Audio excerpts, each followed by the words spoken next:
Chers amis téléspectateurs de la télévision catholique du Bénin, Lumen Christi TV, bienvenue dans Enfance en Mission, votre émission hebdomadaire dédiée aux enfants et à leur éducation.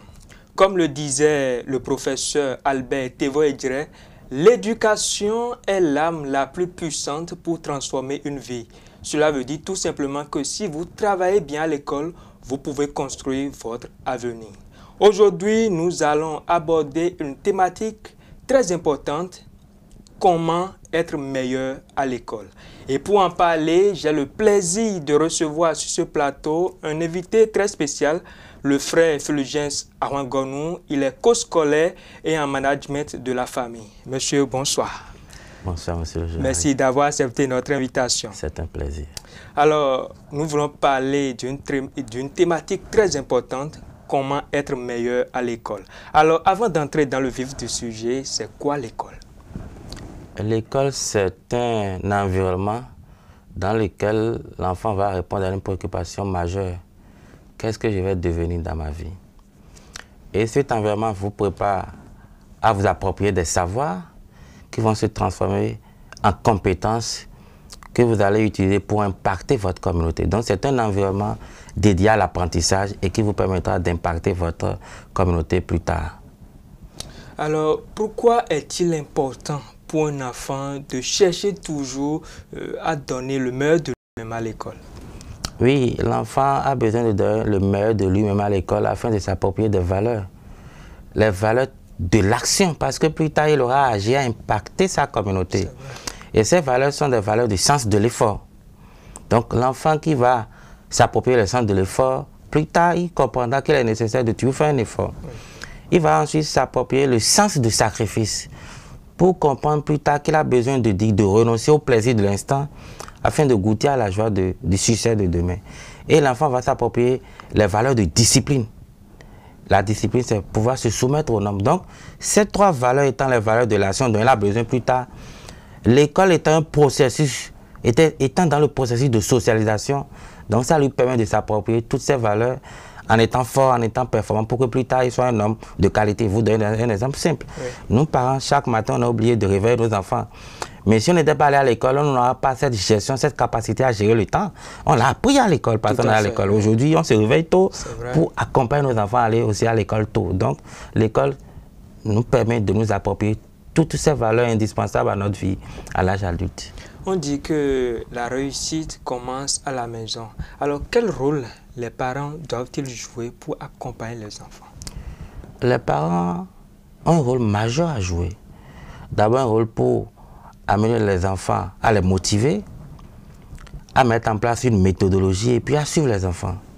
Dans la motivation, qu'est-ce que je mets? Vous savez, cette année, je commence par dire que nous avons besoin de reprogrammer nos enfants. C'est vrai que nous sommes coachs. Ouais. Et je dis, je donne mon exemple. Moi, je suis Fulgence Awangonou. Je demande à tous les parents de commencer par mettre un préfixe nominal devant leur nom, qui est quoi? Ils sont champions. Mon enfant, mon fils, tu es un champion. Donc, je commence par dire que je suis champion Fulgence Awangonou. Et après, il y aura un autre suffixe nominal. Bon, c'est juste dans le coaching qu'on a créé, sinon ce n'est pas nominal, préfixe et suffixe. Qui est quoi? Élu du succès. Autrement dit, dans la motivation, nous allons commencer par dire à nos enfants qu'ils sont champions élus du succès. Je prends mon exemple. Je suis champion Fulgence Awangonou, élu du succès. C'est pour leur dire quoi? Pour les motiver, leur démontrer qu'ils sont capables de réussir. Ainsi donc, lorsque l'enfant ne va pas faire ses exercices, on va dire, mais est-ce que les champions ne font pas ses exercices? Donc, voilà des prénoms pour les motiver, pour les amener à aller en altitude et à agir au mieux au succès. Donc, il faut d'abord reprogrammer nos enfants à avoir juste des noms champions et puis élus pour réussir. La deuxième chose, je parle de la méthodologie. Vous savez, la rentrée a commencé. Si nous, parents, nous avons un rôle à jouer pour le succès de nos enfants, c'est de commencer par leur donner, de réaliser le contrat de mission scolaire. Le contrat de mission scolaire, c'est quoi? C'est un mot simple, c'est amener nos enfants apprenants à se fixer des objectifs. Parce que plus tard, nous allons parler de suivi. On va suivre les objectifs qu'on a fixés dès la rentrée. Le contrat de mission scolaire, quand l'enfant est au primaire ou au secondaire, c'est quoi? Il doit avoir un objectif global. L'objectif global au primaire, c'est rien, c'est le rang. L'enfant dira, je serai dans les 5 premiers, dans les 10 premiers, même pourquoi pas dans les 15 premiers. Parce qu'il faut tenir compte des forces et faiblesses des enfants. Si l'enfant en passant n'était pas 15e, vous voyez, donc il ne faut pas dire du jour au lendemain qu'il sera premier. Il peut finir premier. Mais la vie, c'est des escaliers. Donc, le contrat, c'est quoi? Ton objectif global au primaire, c'est de nous donner l'intervalle de rang. L'intervalle de rang, quand on est au secondaire, l'objectif global, c'est quoi? La moyenne que tu vas avoir au premier trimestre ou au premier semestre. Après, on va dire, quand tu dis ça, tu vas dire la moyenne que tu vas avoir dans chaque matière au premier trimestre ou la note que tu vas avoir dans chaque matière pour la première composition. Donc, le contrat de mission scolaire, c'est d'abord un contrat des notes, mais c'est aussi l'objectif des attitudes. Tout à fait. Parce que ce sont nos attitudes qui nous permettent d'aller en altitude. Ouais. C'est important de commencer par dire à nos enfants de dire le comportement qu'ils doivent avoir. Je donne un exemple. Je ne vais plus perdre mon temps devant la télé. Je vais apprendre à rentrer tôt à la maison. Je vais apprendre à écouter. Autant d'attitudes dont nos enfants ont besoin pour réussir. J'ai dit que c'est un contrat, donc ils vont l'écrire. C'est vrai que nous avons un outil pour le faire. Je ne suis pas venu ici pour en parler. Mais il peut aussi le mettre dans un cahier de notes. C'est un contrat entre les parents et les apprenants qui fixent les résultats du premier trimestre, les résultats du premier semestre ou les résultats de la toute première composition. Ainsi donc, on met en place la méthode pour réussir. Donc, je recommande à tous les parents de mettre en place au niveau de leur champion, élite du succès, oui, leur contrat de mission scolaire pour la première composition, pour le premier trimestre ou pour le premier semestre, pour ceux qui sont dans le public. Ainsi, donc, ils vont mettre en place la méthode. Il faut après le suivi. Le suivi, c'est beaucoup plus l'attitude des parents. Oui. La rentrée scolaire a commencé. Je dis que pour tous les parents, c'est que l'école a commencé aussi pour nos parents. Oui. Nous n'allons pas porter des kakis, mais c'est dans la tête notre kaki. Nous devons nous dire dans une journée de 24 heures, quel est le temps que je mets en place pour accompagner mon enfant. Nous avons les moments professionnels ou bien. On est dans l'environnement professionnel, vous êtes au boulot. Oui, nous avons les moments de famille, où on est à la maison, on peut discuter avec maman. Mais nous devons aussi avoir des instants de parentalité efficace où nous sommes avec chaque enfant pour voir ce que nous avons à faire avec lui. C'est vrai, il y a l'instant, mais on va dire que tout le monde n'est pas intellectuel. Ouais. Je me rappelle que la majorité des cadres du Bénin, ils ont connu des parents qui n'ont jamais connu l'école. Ça ne les a pas empêchés d'être cadres. Non. Il faut créer un suivi pour dire à l'enfant. Le fait de dire déjà à l'enfant, il faut travailler. Quel exercice tu as? Prends ton cahier, apprends tes leçons. C'est déjà un moyen dissuasif. Ouais. Donc, chaque parent, pour accompagner l'enfant à réussir à l'école, doit toujours avoir dans une journée de 24 heures le moment dédié à chaque enfant, un moment de qualité où il apprend, ou s'il n'est pas intellectuel, il ne combat, il demande à un frère de l'aider, mais il doit être disponible pour dire, même s'il va au marché, quand il rentre, il doit pouvoir dire, tel fils, qu'est-ce que tu as fait? As-tu appris tes leçons? Ça doit être un moment de disponibilité et non un moment de présence. C'est vrai. Parce qu'on peut être présent et être sur TikTok, être sur WhatsApp, Facebook. Là, on n'est pas disponible, mais on est présent pour soi-même. Le parent qui veut que son enfant arrive à réussir à l'école doit consacrer un temps, je ne dis pas aux enfants, mais chaque enfant pour s'assurer qu'il a tous les moyens pour réussir et réussir à l'école. Le rôle des enfants est aussi essentiel. Nous parlons d'une thématique, comment être meilleur à l'école. On va parler aussi de la gestion du temps. L'organisation est la clé de la réussite. Alors, comment un enfant peut-il gérer son temps entre repos, études d'abord, repos et distraction? Merci à vous, monsieur le journaliste. Il faut d'abord comprendre que l'école est organisée. À l'école, quand l'enfant va, il dit qu'il a tel cours à 7h, à 8h, à 10h. Donc, pour réussir à l'école, il faut être en harmonie avec l'école. Autrement dit, il faut qu'à la maison, l'enfant soit organisé. Tout à fait. S'organiser, c'est quoi? C'est pouvoir inscrire chaque tâche dans le temps en fonction de nos objectifs. L'objectif est clair, c'est réussir. Oui. Alors, donc, qu'est-ce que je dois faire? Quelle tâche je dois avoir? Et à quel moment je dois agir?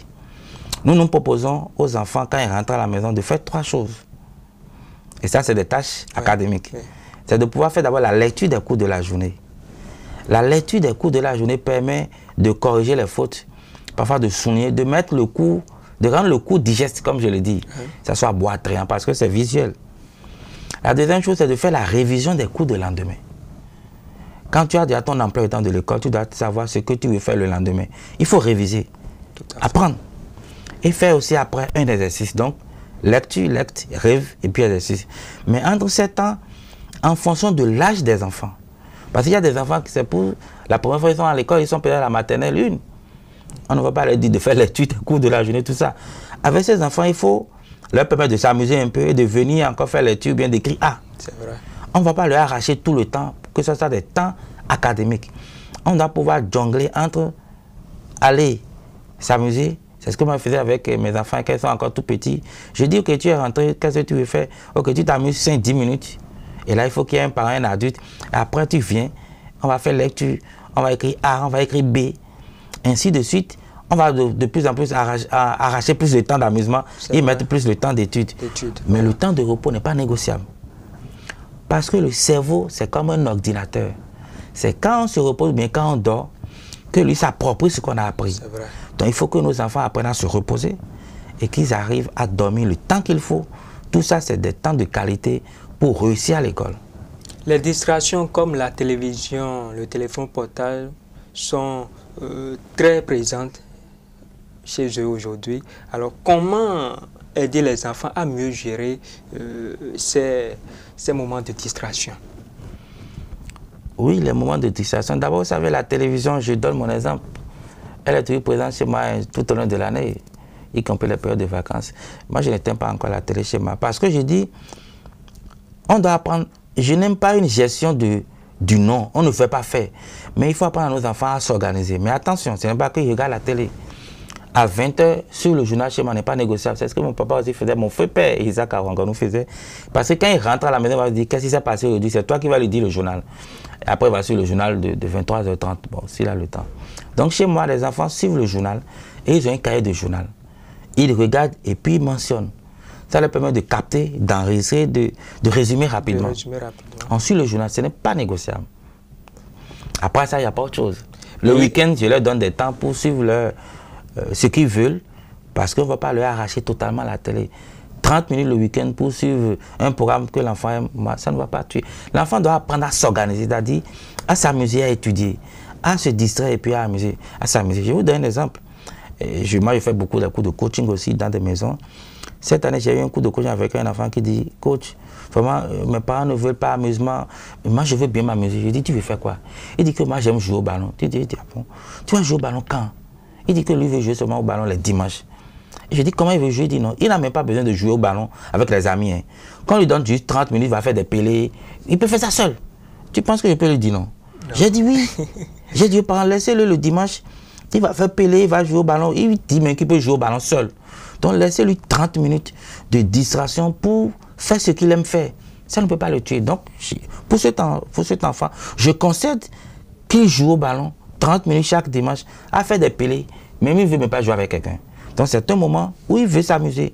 Donc on n'a pas besoin de dire aux enfants non, ils peuvent s'amuser, mais à quel moment ils doivent s'amuser et ils doivent faire quoi? Quoi? À quel moment? Pour quel objectif? C'est très important. Mais il y a certains parents qui, quand la rentrée commence, coupent la télévision aux enfants. Est-ce une bonne chose? Je ne suis pas venu ici pour dire que le parent fait tel... Vous savez, chaque parent a un rêve pour son enfant. Ouais. En tant que coach, je ne sais pas dire que c'est une mauvaise chose. Je ne veux pas aussi dire que c'est une bonne chose. Le parent a un rêve pour son enfant. Il pense que pour le rêve, il a besoin de ci ou de ça. Mais ce que je demande aux parents, c'est quoi? Ils peuvent regarder la télé, mais c'est le programme et le temps. Vrai. Quel est le temps que mon enfant va faire devant la télé? Et il veut regarder quoi? Moi, j'ai dit qu'on regarde le journal chez moi. Et en fonction de l'âge, il y a même le journal de Rémi. C'est-à-dire, en fonction de l'âge, il y a le journal réservé à leur programme qui peut suivre. Donc, c'est aux parents de dire, je te donne 30 minutes, 20 minutes, 1 heure pour regarder telle chose à tel moment de la semaine. Et c'est terminé. Aussi, ces gens d'émissions peuvent les aider aussi. Ils doivent suivre votre chaîne aussi, voilà. Parce que ça éduque, ça informe, on a besoin de spiritualité, on a besoin de... Vous savez, Dieu au cœur du succès, hein. On a besoin de tout ça. C'est un package de l'éducation. Donc, on peut permettre à l'enfant, à tel moment du week-end, à tel moment de la journée, tu regardes ceci. Et vous savez, chez moi, tout ce que tu regardes, tu me fais le point, hein, pour leur apprendre à regarder, à retenir et à faire des résumés. Donc, moi, quand tu regardes, tu dois me faire le point de ce que tu as regardé. Pour aussi que moi-même j'apprenne, parce que j'ai besoin aussi d'apprendre, de connaître des choses. Comment être meilleur à l'école? C'est notre thématique. Alors, quand une matière est difficile, certains enfants se découragent. Comment faire pour les amener à ne pas abandonner? Il faut commencer par montrer à nos enfants qu'il n'y a pas de matière difficile. C'est pas parce que l'enfant a eu telle ou telle note dans une matière que l'enfant aborde la matière en termes de difficulté. Ça n'existe pas. C'est souvent nous parents qui disons « Ah, tu ne travailles pas, donc c'est difficile pour toi. » Non. Et quand on prend le fait qu'une matière, que l'enfant n'arrive pas à avoir de bonnes notes dans une matière, il faut commencer par demander à l'enfant de faire des bons. Tu as souvent 6. Nous allons travailler pour que pour la prochaine interrogation, pour la prochaine fois, que tu aies 8. C'est un bon de 2. Travailler à ce que l'enfant aille en altitude par des échelles. L'enfant qui a 8, on va dire qu'il n'a pas encore la moyenne, mais il a fait un bon. Oui. Il aura prochainement 10. Vrai. Il est en train de se rapprocher de la moyenne. Il faut l'encourager. Il faut, super, féliciter et encourager. Oui. Commencez par concevoir la notion de matière divisée comme étant non, ce n'est pas difficile. C'est toi qui penses sans oublier de faire des bilans. Parce que parfois, quand l'enfant ne performe pas dans une matière, ce n'est pas qu'il ne comprend pas la matière, c'est qu'il a parfois des lacunes dans cette matière. Et il faut aller voir s'il faut gérer ces lacunes. Parce qu'il y a des matières où quand tu ne comprends pas B, c'est difficile pour toi d'appréhender C et D. En mathématiques, par exemple, même presque dans toutes les matières. Donc, nous, par exemple, quand nous venons pour accompagner des enfants, on fait toujours un bilan pour voir où se trouve l'enfant dans cette matière. Donc, ne commençons pas à dire que la matière est difficile, mais acceptons que l'enfant ne performe pas encore dans la matière et commençons par lui donner des objectifs à atteindre, des bons de 2. La prochaine interrogation, tu auras 8. On ne va pas te taper. On va pas... Non, ok. On constate que l'enfant est 8. Ou 6. Mais on l'accompagne à avoir la moyenne et à dépasser. Ça devient un objectif pour tout le monde. La prochaine fois, tu fais le bon de 2, on te félicite. Bravo mon fils. Tu fais un bon de 2, tu es à 8. Tu fais un autre bon de 2, tu es à 10. Tu es à 12. Un jour, l'enfant aura 18 ans. Peut-être à la fin de l'année scolaire. Le succès est possible, c'est réalisable. Mais c'est une question de méthode et d'organisation. Nous, parents, ne doivent pas être paniqués. Il ne faut pas que nous, parents, au début de l'année, on est paniqués. Non. On a chaque type d'enfant. Il y a des enfants qui, dès le début, commencent à avoir de bonnes notes. Et quand vous ne les suivez pas, à la fin, ils chutent. C'est vrai. Il y en a qui ont des moteurs diesel. C'est-à-dire, ils ont de mauvaises notes, mais ils finissent par venir en altitude, ils ont de bonnes notes après. Donc, chaque parent doit connaître son enfant pour savoir comment il démarre sa voiture école. Est-ce qu'il démarre avec de très bonnes notes, ou bien il démarre avec de mauvaises notes, ils finissent par avoir de bonnes notes, et puis ils gardent le rythme. Il faut connaître son enfant pour savoir comment aller avec lui. Ils vont réussir. Moi, j'ai la confiance en Dieu et aussi au travail qui ne peuvent pas ne pas réussir. C'est d'ailleurs mon slogan. Nos enfants ne peuvent pas ne pas réussir, ils ne peuvent que réussir. C'est vrai. Alors, comment l'enfant doit-il apprendre les cours? Parce que la rentrée a déjà commencé. Est-ce au jour le jour ou doit-il attendre une semaine avant de réviser? Parce que vous avez parlé tout à l'heure de la planification, de l'organisation. Attention, pour réussir à l'école, le travail personnel doit être réalisé régulièrement. Je dis bien, pour réussir à l'école, nos enfants doivent travailler régulièrement. Cela veut dire quoi? Dans l'emploi du temps que j'ai donné tout à l'heure, qui est par jour et par semaine, l'enfant doit réviser au jour le jour. Il révise, d'abord j'ai dit quoi? Lecture des cours de la journée. Ouais. Ça veut dire que quand il a pris le cours, il a déjà fait un premier niveau d'appropriation. Lecture, je lis le cours. Ça me permet de faire un premier niveau d'appropriation. Je dépose le cahier et je révise le cours de lendemain. Le cours que j'ai lu, je n'ai pas tout oublié. Ça fait que quand je reprends le cours le lendemain ou le surlendemain, c'est facile à apprendre. C'est vrai. Donc il faut apprendre régulièrement. Il ne faut pas attendre les devoirs, ou bien composition, ou les devoirs suivants, ou bien hebdomadaires pour dire non, non, non. C'est au jour le jour. Et quand on a ce rythme de travail, on réussit brillamment. Alors, quelles sont les astuces pour être meilleur à l'école? D'abord, pour l'élève, l'écolier qui est au primaire et l'élève qui est au secondaire. Il y a comme astuce travailler régulièrement. Il y a comme astuce encore travailler régulièrement. Il y a pour astuce que travailler régulièrement. Vous savez, les meilleures astuces, c'est le travail, c'est créer une routine. Mais attention, nous devons savoir que chaque enfant est spécifique. Il y en a qui apprennent rapidement, qui comprennent quand le professeur dit en classe. Hein. Oui. Mais il y en a qui apprennent, qui comprennent quand ils reviennent à la maison. Donc, tenez compte des spécificités, des traits distinctifs de chaque enfant. Il ne faut pas que nous, parents, se disent, on compare le premier au dernier, c'est-à-dire le Benjamin, oui. Pour dire que l'autre est ici, il a 20, l'autre, non, non, pardon. Il y en a qui n'ont pas 20, qui ont 15, qui seront meilleurs aussi à leur manière. Il ne faut pas regarder les enfants avec les lunettes des parents, mais il faut regarder nos enfants avec les lunettes de leurs traits distinctifs, de leur propre réalité, en se disant que nous allons partir de leur réalité pour les amener là où on veut qu'ils soient. Donc, meilleure astuce, c'est de travailler tous les jours. De se dire, je veux fixer mes objectifs, j'ai 12 la prochaine fois, j'ai 14, ainsi de suite. Il faut toujours comprendre que tout part des objectifs, ça vient à une programmation de l'action, s'organiser et puis évaluer après les résultats. L'échec scolaire peut décourager, que quand on échoue, on a parfois envie de baisser les bras. Alors, en tant que coach, comment transformer un échec en une nouvelle chance d'apprendre? Vous savez, le coach, la désignation, le nom que nous donnons à chaque chose, nous envoie à des réflexes qu'on a sur ça. Le mot échec n'existe pas chez un coach, en tout cas pas chez moi. Moi, je ne vois pas un enfant échouer. Je le dis partout, quand les examens finissent, je dis, je n'ai pas vu un enfant béninois échouer à l'examen passé. Je ne dis pas parce que je suis coach, on dit, bon, non, coach, non. Je ne vois que des succès reportés. L'enfant qui a échoué, qui semble échouer, quand on utilise le nom que tout le monde dit, il n'a vu que son succès reporté. C'est vrai. Il a échoué à quoi? Dites-moi, il m'a dit, je n'ai pas vu un enfant béninois échouer à l'année passée. Je n'ai vu que des enfants qui vont voir leur succès reporté. Ça veut dire que nos enfants vont réussir. Mais ils n'ont pas réussi dans l'instant présent. Et il y a certains parents qui ne comprennent pas ça. Il faut qu'ils comprennent pour ça, eux aussi là. Ils ne sont pas nés et puis ils ont grandi en même temps. La vie c'est des... Moi, mon papa me dit tous les jours que la vie c'est quoi? C'est des escaliers. Et c'est parce que on a un succès reporté qu'on va mieux faire la prochaine fois. Aucun enfant du Bénin n'a échoué. Moi, je n'ai pas vu. Je ne sais pas si vous avez vu. Moi, j'ai vu des succès reportés. Et puisqu'un enfant connaît un succès reporté, on dit quoi? Ok, on fait un bilan et on voit maintenant qu'est-ce qu'il faut faire. Sur quel levier jouer pour qu'ils réussissent brillamment. Donc, nos enfants qui ont de mauvaises notes, quoi, ils n'ont pas échoué. Chaque note nous donne une information.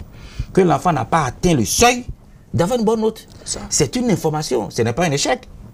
Ce n'est pas, c'est pas les noms qu'ils utilisent. C'est vrai que les parents ont payé les frais de scolarité, mais il faut l'encourager, même si il échoue, il faut l'encourager. Non, il n'échoue pas, même s'il a eu un succès reporté. Oui, voilà. D'accord. Donc, quand il a eu un succès reporté, oui. Vous savez, on peut, nous parents, nous devons comprendre que c'est parfois un investissement, hein, c'est une entreprise. On peut investir et puis on perd, non, mais on ne dit rien. C'est vrai. Mais quand l'enfant a un succès reporté, on crée sur tous les toits. Mais on oublie l'aspect que c'est une expérience. C'est vrai. On n'a pas gaspillé notre argent. Hein. On a doté l'enfant de nouvelles connaissances. Il a fait une expérience. Et ça va le faire qu'il y a des enfants qui ont connu leur succès reporté. C'est ça qui a fait qu'ils sont devenus très brillants. C'est-à-dire qu'ils se sont dit, je ne vais plus voir mon succès reporté. Je vais réussir désormais dans ma vie. Les parents, ils n'ont pas gaspillé leurs sous. C'est une nouvelle expérience. Il faut les accompagner, les motiver. Et je vous assure, ils vont réussir brillamment. Alors, M. Fulgence, nous sommes carrément pratiquement à la fin de cette émission. Votre mot de fin, un mot d'encouragement aux enfants qui nous suivent actuellement et aussi aux parents. Je voudrais dire à nos champions élus du succès scolaire qui vont réussir brillamment, de commencer par croire qu'ils vont y arriver. Vous savez, on ne peut pas commencer à rentrer et se dire, est-ce que je vais, non. Commencez par vous dire, je vais y arriver. Et quand on se dit, je vais y arriver, on se dit, qu'est-ce que je veux? Donc, fixez-vous des objectifs et travaillez régulièrement. Donc, c'est quoi? C'est d'abord la trilogie du succès. Ayez un objectif, travaillez régulièrement. Et à la fin de chaque composition, de chaque fin de trimestre ou de semestre, asseyez-vous, évaluez vos résultats pour dire, qu'est-ce que je dois cesser de faire pour réussir? Et pour les parents, je vais leur dire, il n'y a pas de succès sans effort. Tout à fait. Il n'y a pas de succès sans sens de sacrifice. Il n'y a pas de succès sans discipline. Nos parents, il ne suffit pas de dire, j'ai envoyé mon enfant à l'école pour qu'il réussisse. La réussite de nos enfants ne doit pas être une gestion déléguée. C'est-à-dire, c'est l'enseignant, c'est le domestique, c'est peut-être le coach, non. Nos parents, nous devons mouiller le maillot. Il n'y a pas de grande entreprise que d'envoyer nos enfants à l'école, que le succès, que de donner à nos enfants les valeurs pour vivre. Donc, nos parents, je vous dis félicitations. Continuons, ne cessons jamais d'être parents et nos enfants ne peuvent que réussir. Merci beaucoup, M. Fulgence. Je rappelle que vous êtes coach scolaire et en management de la famille. Merci beaucoup pour vos précieux conseils à l'endroit des parents et enfants. Chers enfants, vous avez entendu, être meilleur à l'école, ce n'est pas seulement avoir de bonnes notes, mais c'est d'être discipliné, bien organisé, respectueux, motivé et surtout ne jamais abandonner. rappeler tout simplement de la citation du professeur Albert Tevoedre: l'éducation est l'âme la plus puissante pour transformer une vie. Alors à vous de bien travailler pour transformer la vôtre. Merci à toutes et à tous de nous avoir suivis. Nous vous donnons rendez-vous la semaine prochaine pour un autre numéro. Bonsoir chez vous.